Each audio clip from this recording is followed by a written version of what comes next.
देखिए ये जो वर्ल्ड जेंडर पैरिटी रिपोर्ट आई है, ये हर एक साल पब्लिश किया जाता है और पिछले साल तक हम लोग 127वें पायदान पर थे। इस बार हम लोग 129 हो गए हैं पूरे 146 देश में। तो ये दिखाता है कि जो केंद्र की जो सरकार है, बीजेपी की सरकार है, उसकी कथनी और करनी में क्या अंतर है।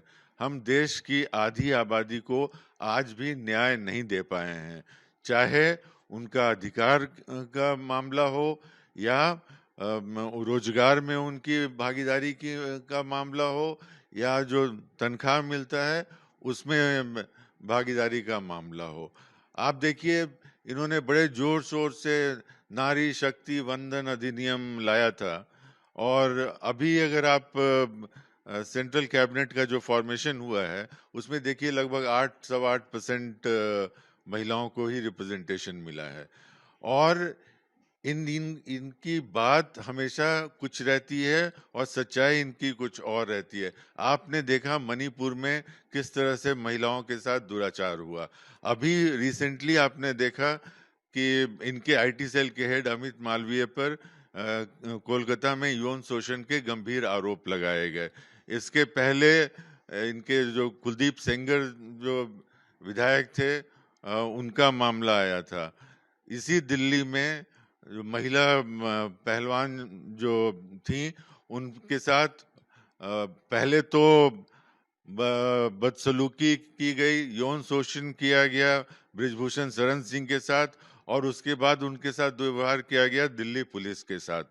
तो एक ये पूरा पैटर्न है जो दिखाता है कि बीजेपी बेटी पढ़ाओ बेटी बचाओ में विश्वास नहीं करती है।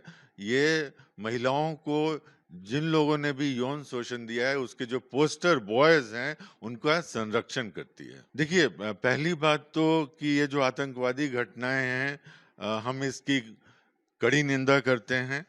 वो कायर हैं और देश की सेना को, देश के सुरक्षा बल को चैलेंज कर रहे हैं और हम चाहते हैं कि सरकार, चाहे वो जम्मू एंड कश्मीर की सरकार हो या केंद्र की सरकार हो, इसका पुरजोर मुकाबला करे।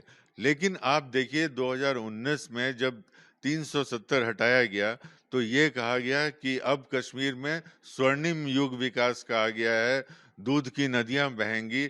और हालात ये हैं कि अभी जो चुनाव हुए तो घाटी में तीनों सीट पर बीजेपी कैंडिडेट तक उतारने के पोजीशन में नहीं थी और ये घटनाएं जम्मू में घट रही हैं। ये पहली बार ऐसा हो रहा है कि जो श्रद्धालु वैष्णो देवी माता के दर्शन के लिए जा रहे थे उनके साथ इस तरह की घटना हुई है और जम्मू के क्षेत्र में हुई है। तो ये केंद्र सरकार के जम्मू एंड कश्मीर पॉलिसी की विफलता दिखाता है और ये पहली बार आप देख रहे हैं कि वहाँ की जनता में इतना आक्रोश है और वो इसलिए है क्योंकि एक स्टेट को आपने बांट के टुकड़ों टुकड़ों में यूनियन टेरिटरी बना दिया, जबकि हमेशा से ये होता आया है कि जो केंद्र शासित प्रदेश हैं उनको बाद में राज्य का दर्जा दिया जाता है। तो यहाँ ये उल्टी गंगा बहाने की कोशिश की गई है और इसीलिए इनकी ये जो नीति है वो विफल रही है।